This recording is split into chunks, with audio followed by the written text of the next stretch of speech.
Assalamualaikum warahmatullahi wabarakatuh. Hari ini saya akan menyampaikan beberapa hal yang telah saya pelajari selama mengikuti pelatihan. Situasi yang saya hadapi yaitu sebelum saya mengikuti kegiatan pelatihan bahwa semangat murid dalam belajar rendah karena media yang tayangkan kurang menarik, tidak mengakomodir semua gaya belajar murid. Nah, kemudian saya mengikuti suatu pelatihan, tantangannya yaitu saya belajar mengembangkan media pembelajaran interaktif, mengikuti beberapa jenis pelatihan, ya sehingga saya bisa mengembangkan media pembelajaran sesuai dengan zamannya murid dan mengikuti gaya belajar murid. Mengikuti berbagai kegiatan pelatihan dan pengembangan diri tentang media pembelajaran interaktif baik secara luring maupun daring, diantaranya adalah mengikuti kegiatan yang ada di mengikuti kegiatan yang ada di BPGP Jateng. Kemudian aksi yang telah saya lakukan terakhir yaitu saya mengoptimalkan Canva sebagai media pembelajaran yang interaktif yang dapat mengakomodir 3 gaya belajar murid. Berikut media Canva yang sudah saya buat, yaitu tentang perubahan fisika dan perubahan kimia. Untuk materi kelas 7, mata pelajaran IPA kurikulum merdeka.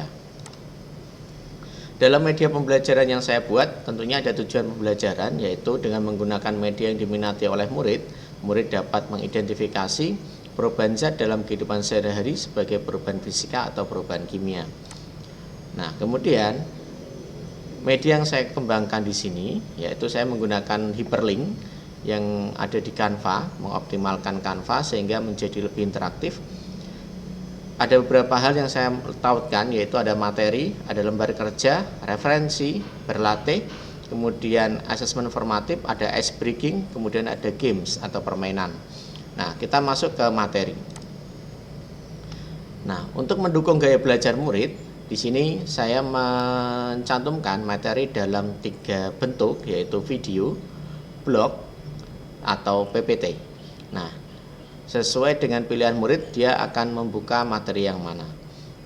Nah, kemudian kita lihat untuk video, murid juga bisa men-scan barcode yang ada di halaman ini, sehingga ketika kita tayangkan materi ini di LCD, ya, maka murid bisa menggunakan kameranya untuk mengambil salah satu dari 3 barcode ini.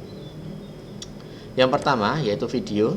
Video ini saya tautkan di link YouTube, ya, sehingga mudah untuk dilihat, dibuka oleh murid. Nah, seperti ini. Kemudian saya kembangkan fisika dan perubahan yang berkarat. Ya. Kemudian berikutnya yaitu blog. Di sini saya menautkan materi. Nah, saya membuat ringkasan materi sederhana tentang materi perubahan fisika dan perubahan kimia. Nah, bisa dilihat di sini. Kemudian untuk PPT-nya saya tautkan di Drive. Untuk siswa yang memiliki gaya belajar mengamati bentuk gambar dan sebagainya bisa melihat di PPT. Saya tautkan di Drive seperti ini.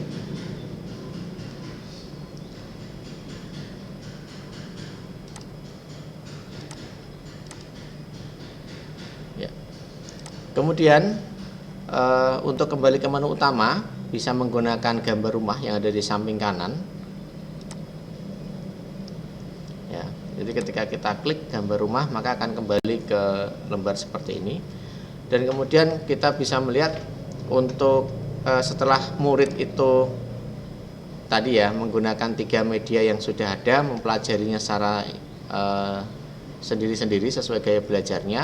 Nah, guru bisa melanjutkannya dengan sebuah ringkasan, ya, konsep-konsep sederhana terkait dengan perubahan fisika dan perubahan kimia. Ini bisa disampaikan kepada murid setelah mereka mempelajari media yang ada sesuai dengan gaya belajar mereka. Kemudian setelah ini semuanya selesai, kita bisa kembali ke menu ini, rumah, ya. Kemudian kita bisa masuk ke lembar kerja, kita bisa lihat lembar kerjanya seperti apa.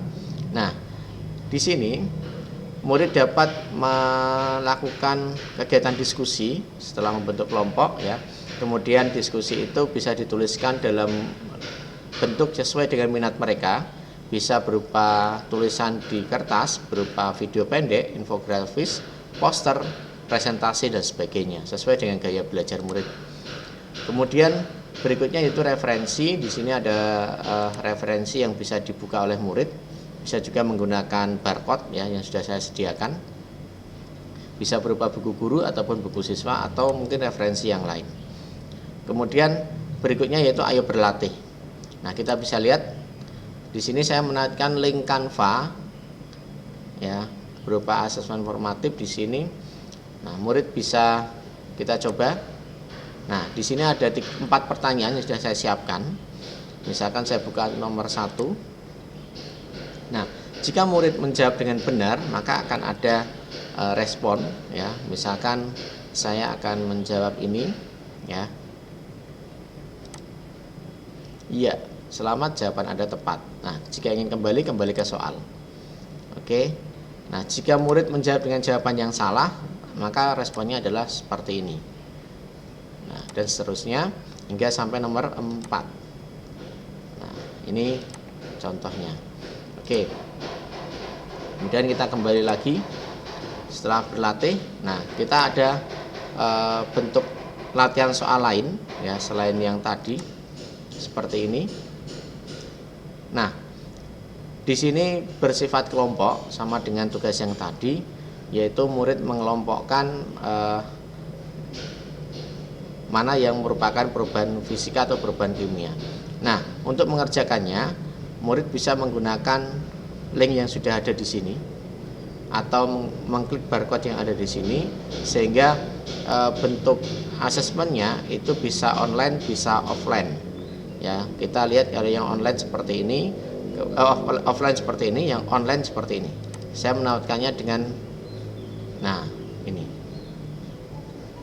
Kemudian berikutnya yaitu ice breaking. Nah, bentuk ice breakingnya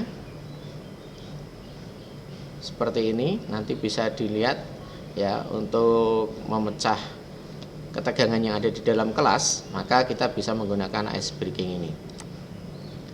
Nah, menggunakan teka-teki silang. Bapak Ibu, karena saya menggunakan Canva, sehingga nanti untuk menyampaikannya harus urut dari nomor 1, 2, 3, 4 ya. Jadi kita mulai dari nomor 1.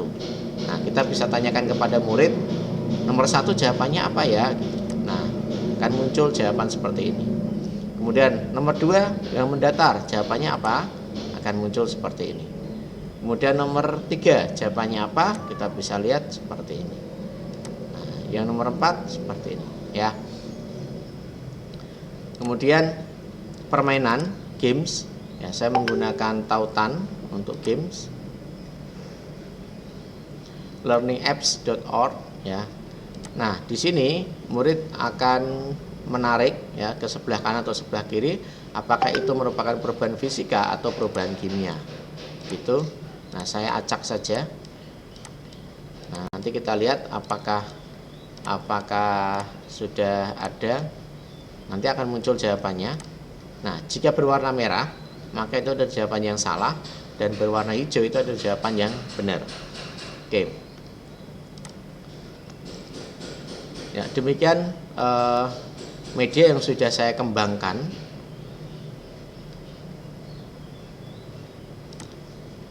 Di dalam bentuk Canva. Nah, kemudian berikutnya yaitu refleksi.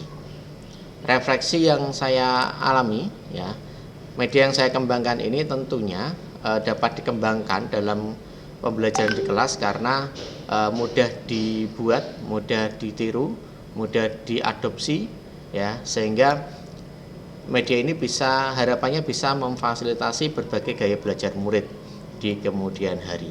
Oke, terima kasih atas pelatihan yang telah diberikan, semoga bermanfaat. Wassalamualaikum warahmatullahi wabarakatuh.